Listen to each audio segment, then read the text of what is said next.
Добар ден, почитувани, ова магазинот за родителство, за практично родителство 0+ месеци на телевизија Телма. Витаминот Д е потребен за развој на здрави и цврсти коски и запчиња кај децата, но исто така е неопходен за добар имунитет и одбрана на организмот од болести. Многу родители се прашуваат дали треба да продолжат со суплементација на овој витамин и во топлите летни сончеви денови. За сето ова повеќе од разговорот со доктор на медицински науки Александар Сајковски, специјалист по педиатрија, неонатолог во Аџибадем Систина. Докторе, добре дојдовте повторно во студиото на Телма. Добар ден, благодарам за поканата и поздрав за сите ваши гледачи. Сите знаеме дека витаминот Д е неопходен за развој на коските, но дали е точно дека и тој го намалува ризикот од појава на алергии, кардиоваскуларни болести, па дури и дебелина во периодот на растење, односно во периодот на детството? Па знаете како, Д-витаминот, мислам, ние мора да го гледаме и Д-витаминот како и сите други витамини, минерали, како еден комплексен систем кој што ни е нормален во исхраната и во создавање во телото. Меѓутоа, она што е интересно за Д-витаминот, што во последните, можем да кажем, негде 10 години, со развојот на медицината, во последните 10, можеби и 15 години, дојдовме до нови сознанија за неговата функција, особено во имунолошкиот систем. Она што беше, што и вие го споменавте во однос на развивање на коските, одржување на коските, на зъбите, ние ги велиме калцитропни ефекти, тие ги знаевме многу одамна. Меѓутоа, новите сознанија ни покажаа дека Д-витаминот има многу функции во телото, значи не само во одржување на коскиниот систем, иако тоа е вака во прва линија, да кажам. И пред се телото треба да ги задоволи потребите за калциум, значи Д-витаминот со калциум за одржување на тој баланс и хомеостаза на калциумот во телото и на коските, а после влага она се плюс што е од Д-витаминот влага во низа функции во телото, меѓу кои и ова што споменавте, да речеме во кардиоваскуларниот систем, во панкреасот, во јетрат, во други органи и системи и особено важно во имунолошкиот систем.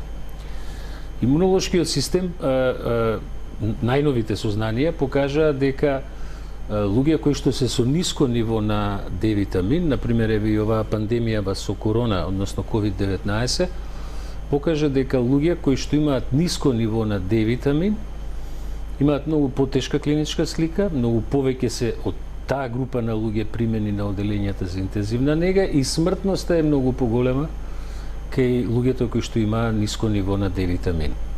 Тоа е овака само чисто епидемиолошки податок, што би рекле, нели, она што е обсервација. Али што е битно дека дали треба децата да примаат и во лето, тоа е едно, можем да кажем навистина, што би рекле, трики прашање.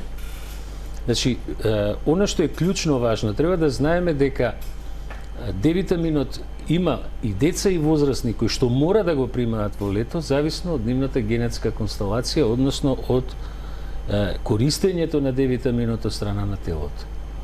Во случај на генетска структура во која што се искористува помалку Д-витамин, зборам за овој имунолошкиот дел, и кај кој што нивото на Д-витамин е пониско, тие луѓе, деца и луѓе треба да го примаат и во летните месеци.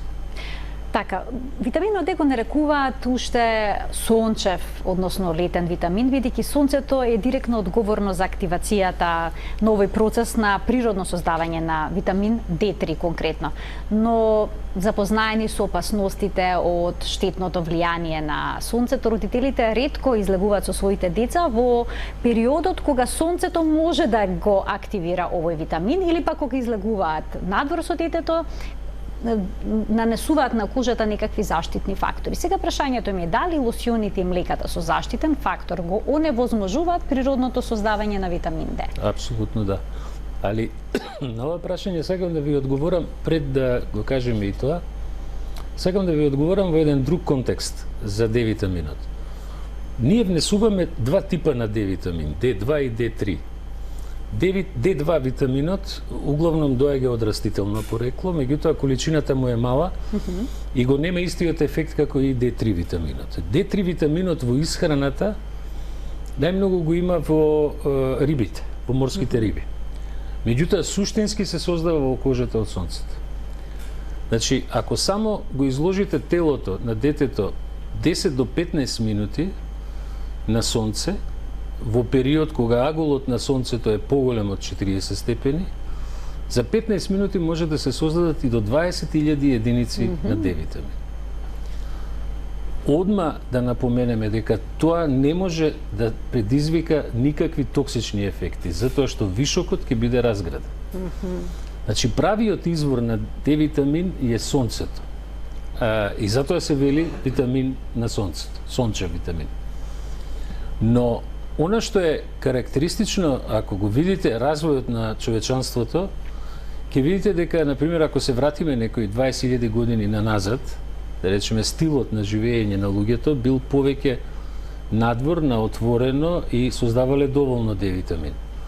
Денеска модерниот стил на живење, неизлагање надвор, максимално облакање, заштита на телото, избегнување на контакт со сонцето, узрокува да ние у суштина во 21 век имаме ниско ниво на дефицит на D витамин. И што е исто така, да речеме на некој начин парадоксално, во нашава земја, во Македонија, например, имате преку 200 дена сончеви, а ние имаме за жал се уште деца, доста голем број на деца кои што развиваат рахитис, односно слабост на коските заради дефицит на D витамин. Значи, мој топол совет е да, треба да се изнесат децата на сонце, не да седат цел ден на сонце, меѓутоа со 10-15 на 15 минути. Со само 15 минути изнесени надвор, кога е аголот на сонцето над 40 степени, сега тука е проблемот. Тука е клучното прашање. Тоа е, значи, тоа е помеѓу 11, 12 и 3-4 попладне, така? Така е. Тогаш кога најмногу всушност се криеме дома? Тогаш сме најмногу сокриени. Во 8 саат сабајле не може да се создаде таа количина на D витамин што е потребна. И користењето на сите било кои креми фактички го намалува создавањето на D витаминот во кожата. Она што е кога споменав нешто пред 20.000 години, например, луѓето биле, сега ние немаме такви записи се уште, значи и од пред 3.000 години, а не пред 20.000, за учесталоста на малигните болести на кожата. Она што денеска многу се збори дека ултравиолетовите зраци може да предизвикаат развој на меланом, развој на други типови на канцер на кожа. Меѓутоа, она што е пак од друга страна интересно е што ќе видите дека, да речеме, од тие малигните меланоми, негде 75 дури до скоро 80% се развиваат на глутеусите и на грбот, на делови кои што се повеќе затворени, а не толку изложени. Кои што не се изложени на сонце, така? На сонце. Така да тоа треба да е тема на понатамошни испитувања. Иако објективно, за да го произведете D витаминот, пак и речем, треба само 10-15 минути да сте на сонце и тоа е доволно. Ако какви се дневните потреби за витамин D кај децата, кај бебињата и кај малите деца? И дали расте потребата за витамин D како што расте и детето? Па, знаете, протоколите, ај да кажем така, или препораките, да кажем, се европските препораки се дека бебињата треба да примаат обавезно 400 единици дневно. И вака кога ќе погледнете во сите тие препарати што ги има на D витамин, што се на пазарот, да кажем, секаде се тие околу 400 единици, со тоа што кај предвремено родените деца се даваат 800 единици во тек на целата прва година. Стандардните препораки после тоа велат дека кај децата треба во есенските и зимските денови повторно да се даваат 400 до 800 единици, во есенски и зимски до навршена 5-та година, а во летните месеци нема потреба, затоа што претпоставуваме, нели, дека ќе се создаде D витамин во кожата. Меѓутоа, ние не можеме да се држиме под калуп, не се сите деца под исти калуп. Без оглед што се тие такви препораки, имаме барем 25% од децата кои што имаат лош метаболизам на D витамин. И тие дози од 400 единици може да бидат мали. Тоа значи дека детето може да прима витамин D и покрај тоа да развие рахитис? Например? Ако прими... Ако му е метаболизмот на детето нарушен. Ако е таков метаболизмот, може да развие рахит повторно, затоа што таа доза може да му е мала. Знаете, тоа е интересно што организмот, телото, фактички има приоритети. Во приоритетите, кога е D витаминот во прашање е да го одржи константно нивото на калциум во телото. Тој мора да е во циркулацијата во едно константно ниво. D витаминот и уште некои хормони, сега парахормони така натаму, да не ги замараме гледачите со таа цела структура, кога ја контролираат таа ситуација. Кога тоа е ставено под контрола, тогаш другиот дел од D витаминот, да речем вишокот, односно другиот дел од D витаминот што е создаден или внесен, влага во другите делови на телото, односно влага во имунолошкиот систем. Денеска ние велиме, да, имунолошкиот систем е вака глобално кој ќе кажете, многу лесно за дефинирање, а многу тежок за сваќање како функционира. Велиме тоа е еден систем кој што има мултиклеточен, мултифункционален, мултиоргански систем, кој што има основна функција да не препознае себе од не себе. Значи да ги препознае за нашето тело или за телото на детето, за било кое човеково тело, се што е страно и да го уништи и елиминира, а не и тоа што е наше. Меѓутоа, кога ќе видите дека постојат низа состојби кои што може да го нарушат нормалното функционирање на имунолошкиот систем, како што и дефицитот на D витамин, меѓу другото, па и овие модерни препарати што денеска се користат од типот на пестициди, хербициди, антимикотици и така натаму во земјоделието, ќе видите дека се тоа модерни состојби кои што го длабоко нарушуваат имунолошкиот систем и може да доведат до појава на низа автоимуни болести или чак и малигни болести. Парадоксално, но вистинито, ние во педијатријата денеска гледаме многу болести кои што не треба да се појават во педијатријата, значи гледаме се поголем број на деца со тешки алергии, што е исто така еден имунолошки дисбаланс. Гледаме деца со многу автоимуни болести, па дури и деца со многу малигни болести. Сето тоа, меѓу другото, значи тоа е мултифакторијално, не е тоа само еден фактор, е причината од многу фактори и узрокува да ние уствари денеска се сретнеме со болести со кои што не треба децата да ги имаат. Меѓутоа, модерните навики, модерниот стил на живење, модерниот начин на ја дури би рекол и малку затварање повеќе, нели, и промена на начин на облакање, не доведе во ситуација да ние денеска повторно зборуваме за тема за која мислевме дека нема да ја зборуваме, а тоа е дефицит на D витамин. Так.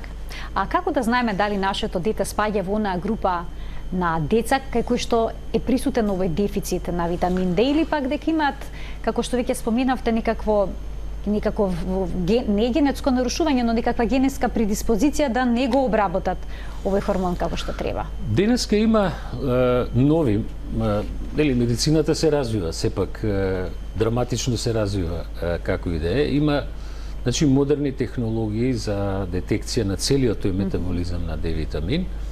Покрај одредување на концентрацијата на D витаминот во крвта, исто така се одредува и парахормон, да речеме, тој е многу битен, калциумот да се провери. На калциум, и така наречените витамин D рецептори, кои што уствари ќе ни ја дадат структурата на метаболирање на D витаминот.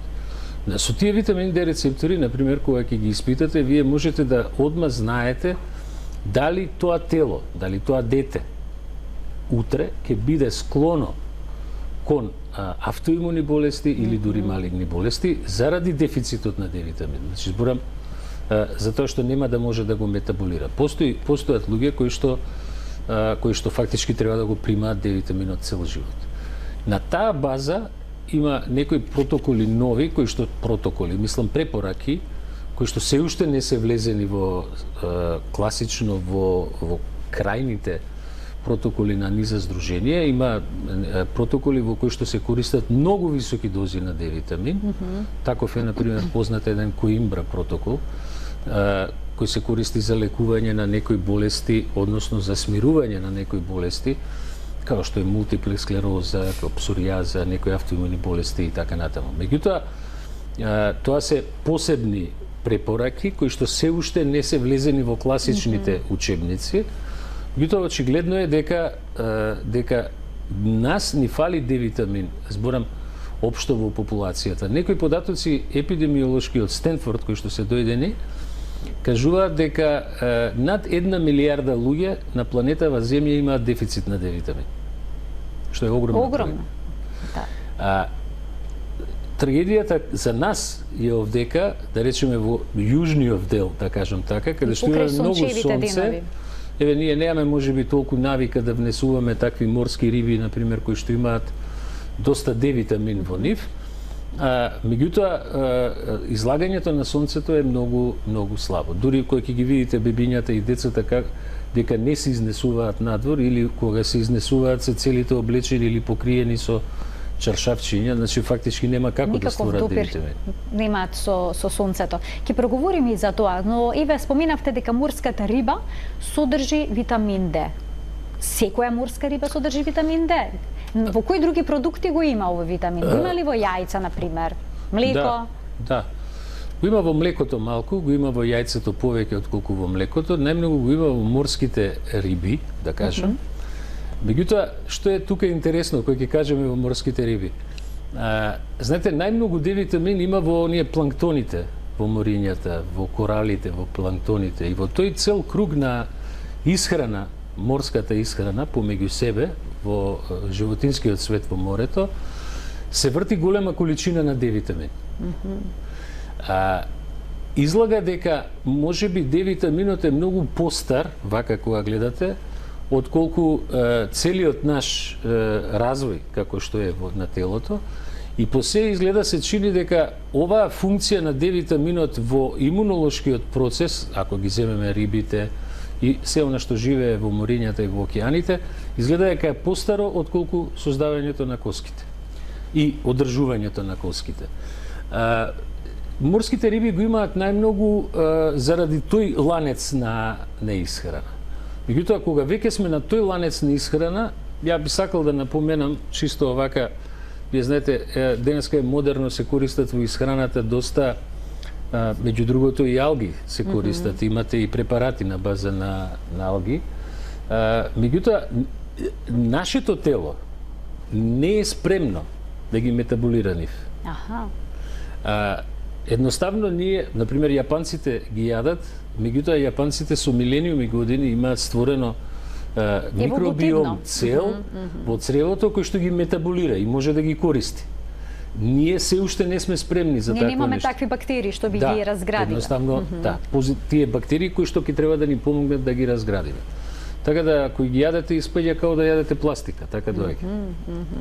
Меѓутоа, наспроти тоа, без оглед што ние немаме, знаете, морскиот свет носи многу во исхраната, во ланецот на исхраната многу добри елементи. Тука е и омега-3, например, кој може да се најде во дел од морскиот свет. И во оној момент кога човекот го прекинал ланецот со морскиот свет, а тоа е нешто повеќе од можеби 15.000 години, така барем историскиве податоци кажуваат, почнуваат да се појавуваат одредени здравствени проблеми кои сега ние ги гледаме се почесто и почесто. Така, а кога користиме суплементи, еви кога родителите им даваат некаков суплемент со витаминот D3 на своите деца, дали е подобро да применат обичен воден раствор на витаминот D или пак маслен раствор? Дали бебињата подеднакво ги прифаќаат, подеднакво лесно ги прифаќаат, ги метаболираат и двата типа на суплементи? Па ние долго време, знаете, D-витаминот, витаминот А, Д, Е и К, тие 4 витамини, ние ги викаме липосолубилни, мрсни, да кажам. Се раствараат во масти. Да, тие се раствараат во масти, другиве се раствараат во вода. Од тие причини, долго време, вака имаше на пазарот, да кажам, капки или форми кои што се само мрсни емулзи за D-витамин. Меѓутоа испадна дека може и да не се уљани толку. И кај некои деца може да направат тегоби уљаните раствори, стомачни тегоби, меѓутоа релативно ретко е тоа, морам да бидам искрен. Принципијално земено, D-витаминот треба да се внесе и секогаш дали ќе го внесете како еден тип или друг тип, битно е дали се суплементира со се она друго што треба. Најдобар внес е природен. Значи едноставно излезете на сонце и готово. И сега кога се бебиња во прашање, значи има периоди во првите 4 до 6 месеци, нели, бебињата се само на мајчино млеко. Или ако мајката случајно нема млеко, онда иде формула. Меѓутоа, во принцип е најдобро после, кога ќе почнат дохрана, да внесот на витамините биде од природно порекло. Значи, нема болја ресорпција во црево од природните витамини. Така. Има, например, еден податок кој што е многу интересен. Вие можете да внесете и 20 грама С витамин, например. Ако е синтетички, тој ќе се ресорбира 1%. Ако внесете природен С витамин, ресорпцијата е над 90%. Значи, не е... Се едно, не од каков се едно, извор се примат значи, витамините. Ние мислам дека и кај вас сме збореле на таа тема. Тоа ви е, например, као да С витаминот, пример се ако го спомнавме, само да кажам, С витаминот, например, го имате во огромни количини во црвената пиперка, повеќе отколку во лимунот. А ние, да речеме, барем наше во поднебе балканско изобилува со црвената пиперка. Но сепак посегнуваме прво по лимон кога велиме да внесеме повеќе витамин С. А всушност пиперката е најдобриот, црвената пиперка е најдобриот избор. Посегнуваме по лимонот и по цитрусните овошја и ја правиме класичната грешка каде што цитрусните овошја ги претвараме во сок кој што се пие. Да, се цеди. Не, тоа е грешка, затоа што онаа пулпата што ја фрлате, уствари е најбогатото со флавоноиди и антибактериски. Па тоа е најздравото, во суштина. Така и за Д витаминот. Значи, Што тоа значи? Рибиното масло е добар извор? Природен извор е, Да, рибиното масло е еден од добрите извори, да, апсолутно. Со тоа што рибиното масло нема само Д витамин. Содржи и други компоненти. Рибиното масло, например, ние денеска имаме, значи порано дававме рибино масло. Денеска веќе имаме апсолутно чисти Д витамин, например омега-3, К витамин, например, за новородени деца за оние првите 3 месеци, значи чисти како такви, и тие може да се користат од најрана возраст. Порано, например, рибиното масло не се даваше кај деца на возраст од 2-3 месеци, заради можноста да се, бидејќи има и во себе и А витамин плюс, па тој може малку да предизвика несоница, вознемиреност кај детето, го дававме покасно. А сега имаме можност да се даде чист ваков природен омега-3, например, и Д витамин во најмладата возраст. Порано се даваа АД капки, значи витамин А и витамин Д. Денеска таа практика е напуштена, но може понекогаш да идеме на некои текстови кои што велат витаминот А би требало се суплементира кај децата што не се доени, односно што се хранат со адаптирана исхрана. Има ли вистина во ова? Па знаете како, А и Д порано доста се користеше, сега на вистина помалце, откако се виде дека да, знаеме ние да имаме дефицит на А витамин, умерен дефицит. Меѓутоа, во сите формули е додаден А витаминот. Така да сите овие нови, модерни формули, детски, вештачки млека, имаат додаток на А витамин, имаат и додаток на К витамин. К1, D3 и К1 ние ги даваме ако е детето во првите 3 месеци на мајчино млеко, пошто таму е малце пониско нивото на витамин К. Меѓутоа сега е тоа додадено и објективно нема потреба. Тука можеме да направиме грешка да дозата на Д витамин, дневна доза што ќе ја прими детето, биде малце повисока, што може да доведе до несоница, вознемиреност, плачливост, такви, дури и до главоболка. А дека е битен, тоа е апсолутно познато. Мислам за А витаминот, дека оптимален внес е неопходен, затоа што и тој има низа функции во телото, како и Д витаминот. И А витаминот кој што може да има функција исто така и за развој на очите. Доколку како педијатар процените дека на некое дете му е потребна суплементација со витамин Д и во летните месеци, смее ли тоа да пие рибино масло? Додека е надвор висока температурата? Принципиално да. Принципиално да. Меѓутоа, кога веќе имаме чист, одвоени Д витамин, например, ние повеќе им даваме препорука во таква ситуација, нормално зависно и од начинот на исхрана, начинот на функционирање на детето, навиките дома, повеќе им препорачуваме Д и омега-3. Значи комбинација. Зошто е важен се важни омега-3 киселините? Па омега-3 масните киселини, нели тие се пак се враќаме на она и за D-витаминот. Доминантно доаѓаат од морската храна, да кажам. Доминантно, зборам во количина. Омега-3, знаете како? Тоа е едноставно, за да го објасниме на вашите гледачи, е дека мозокот е 66 до 68% масти. Клучната маст во мозокот, кај секоја индивидуа, така и кај детето, е омега-3 масните киселини, кои што едноставно учествуваат во оној процес на миелинизација, значи како се развиваат неуроните и како се обвиваат со тој миелин, тоа е процес на вклучување на омега-3 во целиот тој процес. Фактички тоа е зреење, тоа е растење и развивање.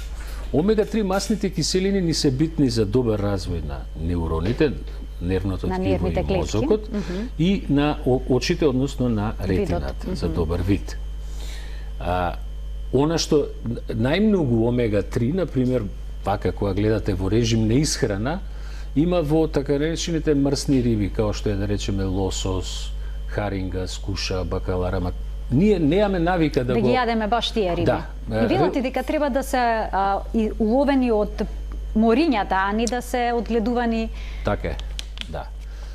Во рибници. Баш во тој контекст, например, ние им препорачуваме на родителите кои ќе дое време да јадат бебињата кашички, например во кашичките, готовите кашички на лосос со компир што се тие се обавезно од див лосос од Канада. Значи тие се не се оние одгледувани лососи.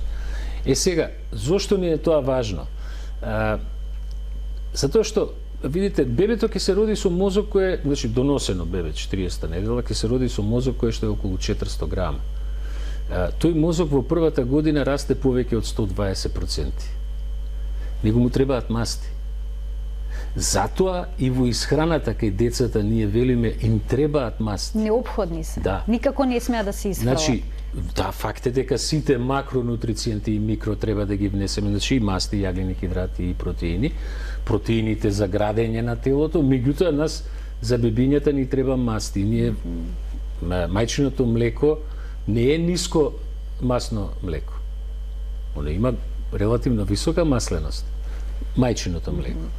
И затоа, у суштина, за да може да имаме правилен развој во тие делови каде што се таложат мастите, кои што особено за мозокот, за нервите, за ретината, велиме да, земите омега-3, ако ништо друго, чиста омега, дајте му ратите вода пие.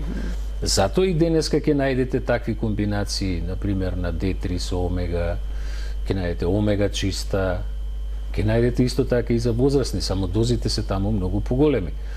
Кај децата во првата па и втората година дозата на омега-3, на ДХА омега е негде околу 100 мг на ден. За возрастните дозата е поголема. Да ги поканиме гледачите денеска да се вклучат со нивни прашања на темата на која што говориме, а тоа е потребата на витаминот D3 во летните месеци, дали воопшто треба да се суплементира кај децата или не. Доктор Александар Сајковски, педијатар, неонатолог во Аџибадем Систина е гостин во студиото на Телма, но вашите прашања ќе можеме да ги слушнеме веднаш по рекламниот блок. Почитувани, останете на Телма. Го следите магазинот за родителство, за практично родителство 0+ месеци на телевизија Телма. Зборуваме за потребите на витамин D во детска возраст и дали во лето треба да се суплементира овој витамин, кој што некои го нарекуваат и хормон. Зошто, докторе, некои го сметаат витаминот D за хормон? Па, да, он денеска се дефинира како хормон. Односно, неговите метаболити, дали во разградување на D-витаминот, кои што имаат функција и особина многу слична на хормоните. Значи, он, доваѓајќи до клетките, врши активација на поедини метаболички процеси во клетките, во имунолошкиот систем, значи во другите, не во коскениот систем, да речеме. Таму е све јасно, све познато, се знаеме, што би рекле народски. Во другиот дел, бидејќи веќе игра слични функции како хормон, како хормоните што делуваат, заради тоа денеска го велиме тоа е хормон на имунолошкиот систем или едноставно има свои слични хормонални ефекти. Меѓутоа, во тој дел би сакал да напоменам дека Последните студии покажуваат, сега зборам големи анализи кои што се правени, дека води до заштита од многу малигни болести. Значи, добро одржаното ниво на витамин D во крвта, значи добро ниво за да може да функционира целиот систем, врши заштита и од многу малигни болести, од канцери. Меѓу другото, тоа е денеска искористено и во превенција, но и во третман на некои болести, вклучително и на малигни болести, но и исто така беше користено доста за корона инфекцијава од имунолошки аспект, иако мислам дека дозите што се даваа за корона инфекциите се релативно гранични, е да кажем, обично се даваше 4000 единици кај болните дневно, зборам за возрастни. Тука може и да се оди и со поголема доза, зависно од нивото на витамин D во крвта. Така, се зависи од тоа колкава концентрација имаме на витамин D и тоа треба да се испита, како што споменавте, лабораториски може да се потврди и да ги добиеме резултати. Двајца гледачи очекуваат вклучување во денешната емисија. Добар ден за првиот однив. Добар ден. Ало. Ве слушаме, во програма сте. Добар ден. Јас сум во програма. Здраво. Здраво. Сакам да поздрав до докторот. Сакам да прашам, ќе може ли да го објасни механизмот како витамин D се појавува во крвта, мислам, нели искачаш на сонце, тоа се нели сончеви зраци, не се вајда витамин D што патува сонцето до тебе. Како се појавува? Значи начинот на создавање, односно активација на витаминот D во D3. Ви благодарам за вклучувањето во програма. Доктори, да го слушаме следното прашање, па двете ќе ги одговорите последователно. Добар ден. Добар ден за следниот гледач. Еве уште една шанса за него. Добар ден. Добар ден. Повелете. Прашање. Се работи за 8-месечно бебе, Така? кој што е редовно носено на ортопедски прегледи.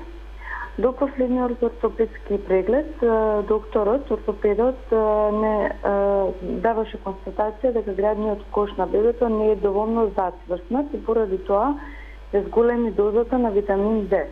Односно, примаше детето еден ден 2 капки вигантол, а другиот ден 3 капки, што негде по проценка на доктора требаше да биде околу 1000 единици. На последниот преглед направивме и лабораториска анализа. Концентрацијата на витамин D3 е 138, што спаѓа во нека оптимална вредност. Прашањето е што понатаму, со која доза да продолжиме и кога повторно да направиме контрола на витамин D. Ви благодарам за вклучувањето во програма. Докторе, повелете. Да, ако ќе кажеме дека градниот кош не е доволно или добро формиран, тоа значи колегите што го гледале детето, веројатно детето има така звонест граден кош, нели малце се испакнати крајните ребра, и тоа е еден од знаците дека може да имаме дефицит на D витамин. Нели? Има и називи за тоа кај нас во педијатријата, се вика Харисонова бразда, например. Меѓутоа, во такви ситуации, обично, кога се држиме на клинички на прегледот, велиме дека треба да се додаде D витамин, нели, за да се зајакнат коските во тој дел. Меѓутоа, интересно е што концентрацијата на D витамин, мислам дека беше 128 или 138. Тука некаде, 138. Тоа е веќе апсолутно оптимално ниво на тој метаболит на D витаминот. И тоа ниво на D витамин е во принцип тука е негде тоа ниво кое што треба да го држиме. Ова, ако детето сега на оваа анализа што е направена, значи покрај D витаминот треба да се проверат уште и калциумот, треба да се провери и парахормонот и тие ВДР витамин D рецептори, за да се види целата констелација каква е, затоа што парахормонот се врзува во метаболизмот со D витаминот. Со D витамин. И во тој контекст, у суштина, треба да се одреди после тоа дозата на D витамин. Не значи дека треба концентрацијата на D витамин да ја проверуваат секој месец, далеку од тоа. Меѓутоа, битно е колкаво е нивото на парахормон. И може да се случи, да речеме, да кај детето не се метаболира, без оглед што има 130 концентрација на D-витамин во крвта, уствари тоа е метаболит 25 хидроксиколекалциферол се вика, тој што се испитува во крвта, може да се случи да не целиот се трансферира во еден друг метаболит кој што ги полни коските со калциум. И нормално треба да се провери режимот на исхрана на детето, односно да се види што све се внесува во исхраната и колкаво е внесувањето на калциум, да речеме, во исхраната визави D-витаминот. Едноставно, вие, ако немаме доволен внес на калциум, немаме, џабе го даваме D-витаминот ако немаме доволен внес на калциум за да го повлече од цревото. Во однос на создавањето на D-витамин, тоа е една чаробна, морам да кажам, навистина чудесен метаболизам на D-витаминот. Наиме, што ми е зборот, значи, видите, ултравиолетовите зраци од сонцето вршат активација на ниво на кожата, на 3 нивоа во дебелина на кожата, и сонцето активира, значи него, како да го објаснам тоа, тој метаболизам е многу специфичен, затоа што врши активација, клеточна активација, во која што клеточна активација, значи самите клетки, секоја клетка има свои митохондри, има други органели, во кои што дејството на ултравиолетовите зраци продуцира да самите клетки формираат D-витамин. Меѓутоа, треба да имаме во предвид една работа, дека D-витаминот има неколку чекори.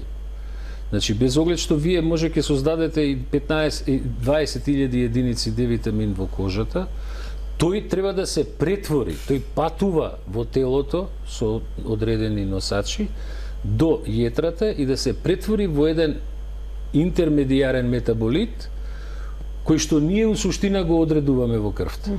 Тој се одредува во крвта, а тој понатаму еден дел се движи према бубрегот и таму се создава најактивниот метаболит на D-витамин кој што се користи во превенцијата од рахит, односно во окостувањето на коскеното ткиво, а другиот дел од тој метаболитот од крвта оди во имунолошкиот систем и во другите системи. Сигурно дека самото сонце не, мислам, создавањето е внатре во самите органели и она што би сакал да кажам е еден друг феномен, ако ние се вратиме сега пак, ја можеби да не сум досаден со годиниве, меѓутоа пред добри 30-40 години имаше навика да се дава D-витамин дури и во форма на масна емулзија инекција, како депо инекција, од 300.000 единици. Значи, деца кои што има знаци за рахитис, им се даваше мускулна инекција D-витамин од 300.000 единици. Тоа беше некоја пракса пред 30-40 години, која после тоа беше напуштена заради можноста да подобро се дозира D-витаминот во форма на капки, например, внес преку капките. Уште еден гледаш, докторе, ќе вклучиме. Добар ден. Добар ден. Повелете. Вака, јас сум една загрижена баба, можда е нешто вон темава со D-витамин. Бактерија инфлуенса секој месец и пол му се јавува на 2-годишно внуче мое. Дали нешто треба со витаминиве да... Така, само дали вашето дете има симптоми? Да. Јас сум баба, внукот сега моментално е на антибиотик. Секој месец и пол со антибиотици ради таа инфлуенса во нос. Добро, ви благодарам за вклучувањето во програма, докторе, повелете. Тоа е бактерија која е многу честа кај деца, особено што идат во градинка. Меѓутоа, морам да ви кажам нешто. Значи, големо прашање дали треба секој месец вашето внуче да прима антибиотик. Значи, големо прашање. Зошто? Се чисто компаративно да ви кажам. Значи, во носот и во усната шуплина кај децата има повеќе бактерии и вируси отколку што има луѓе на планетава Земја. Нормално живеат. Дури вакви бактерии? Дури и хемофилус може да се јави. Ако хемофилусот е колонизатор? Да. Стафилокок исто. 50% од децата имаат така наречен златен стафилокок во носот. 55% од возрастните луѓе. На површината на рацете ние сите имаме стафилококи. Значи, прашањето е дека антибиотик и давање на лекови за лечење треба да се прави тогаш кога детето има симптоми, пример има температура, кашлица, нели, кога се развива бактериска инфекција. Може да се случи да вие направите бриз, имате хемофилус во носот, а он у суштина да не прави болест у моментот. Да не е тој причината за да е температурата, нешто друго. кашлицата. Како што споменав преска, така и сега би кажал, да, медицината има напредок во тој дел. Денеска, вие кога правите бриз од нос и од грло, стандардните брисеви фактички детектираат само бактерии, не и вируси. Денеска, како што знаете сите, оној познат PCR тест за корона, иако и тој нешто се оспорува во задње време, ама генерално таа PCR технологија се користи и за детекција на вируси кои што може да се присутни во носот и во грлото и кои што може да предизвикаат заболување одредено. Така да пред се многу е битно да се провери дали еве кај внучето ваше дали се работи вистина за активна бактериска инфекција или само колонизација. Пример сега, апропо ова прашање, би сакал да не е за исто место за носот, меѓутоа во страшен подем е појава на инфекции со салмонела. Салмонелата не се лечи со антибиотици. Тоа е многу интересно, професоре. Велате дури ако се земе една доза антибиотик, детето ќе стане доживотен клицоносител. Може да Дури се случи да има. стане и клицоносител, така е. Значи, основен принцип на лечење на салмонела е со пробиотици. Значи, сега тоа се веќе повеќе комбинации на пробиотици. Меѓутоа, сакам да ви кажам дека не секоја инфекција треба да се третира. И на крај, имете во предвид дека секој од нас 3 кила од неговата тежина се вируси и бактерии со кои живее. Ние сите, кога сега би ги извадиле, например, вашите сите вируси и бактерии и би ги наредиле една до една, ќе ја заобиколи целата земјина топка. Секој од нас има една огромна хомеостаза со која што живее и треба да ја одржува. А кога примате антибиотик нерационално, зборам, кога треба, апсолутно треба, кога имаме јасна бактериска инфекција, кога треба да го биеме антибиотикот, кога не треба, секој антибиотик оштетува и дел од гастроинтестиналниот систем од добрите бактерии, е така да се изрази. Доктора, да се вратиме на темата, иако ова е прилично интересна тема која што можеме да обработиме детално. Еве, давам предлог во едно од следните изданија да проговориме токму на оваа тема, бидејќи често се случува овој проблем со бактерии колонизатори кои што создаваат голема загриженост кај родителите. Дали треба да се дава витамин Д кај дете кај бебе кај кој што фонтанелата брзо се затвара? Не, тоа со фонтанелата било кој ортопед исто да го прашате и педијатар, тоа Д витамин со фонтанелата нема врска, не е поврзано. Фонтанелата има и обратно прашање. Која многу родители прашуваат уште на 2 месеци возраст, ова вика дупкава на главата, фонтанелата му е уште отворена. Да, мора да е отворена. Затоа што главчето на бебето е повеќе раскавица отколку коска на бебето. Фонтанелата се затвара обично меѓу 14 и 18 месец, најчесто. Иако, ако ставите убаво рука, прст, ќе осетите, например, ви личи дека се затвара, она у суштина не е затворена. Тоа може и со ехо да се види, да речеме, чисто онака. Брзото затварање на фонтанела има една состојба кај малите деца, кај бебињата, која е навистина опасна и која бара брз, дури и хируршки третман. Тоа е зараснување на коските на главата, меѓу себе, поинтензивно, и затварање на фонтанелата. Тогаш, тоа не дозволува мозочето да се развива, односно да расте, тоа е состојба која што е многу опасна и која што може да доведе до оштетување на мозочето и бара третман, дури и хируршки третман за отварање на коштеното ткиво. Колка е опасноста од предозирање на бебињата и децата со витамин Д, доколку се дава она стандардна доза? Никаква. Со стандардната доза никаква. Ова е Дури ако прашање... родителите направат грешка, дадат уште една капка повеќе понекогаш. Не треба се крива паника околу не, тоа. без никаков проблем. Прашањето за дозата на D-витамин и предозирањето на D-витамин, ако ги погледнете класично нашите медицински учебници, ќе видите дека се уште пишува за можности за предозирање од D-витамин и кои би биле последиците од предозирање со D-витамин. Апсолутно. Од друга страна, ќе видите информации, податоци, студии, нели, кои што се правени, каде што имате акцидентално внесување на милионски дози на D-витамин без никакви последици по детето.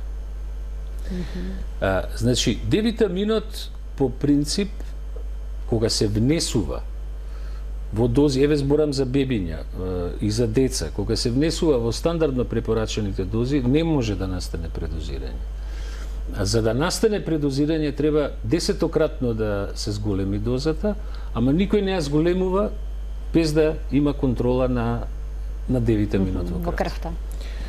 Дури и оние протоколи што се со огромни дози на D-витамин идат по линија на качување на концентрацијата на D-витамин, па кога ќе дојде до одредено ниво, намалување на дозата што се внесува, ама устоа и се намалува внесот на калциум во исхраната.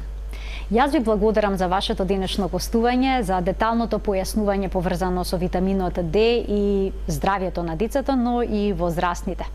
Ви благодарам што одвоивте простор да дојдете во студиото на Телма на ова топло време. И вам ви благодарам и поздрав уште еднаш до вашите гледачи. Почитувани, ова беше се во денешната емисија во магазинот за родителство 0+ месеци. Ви благодарам за вниманието со кое што и денеска не следевте. Имајте убав ден.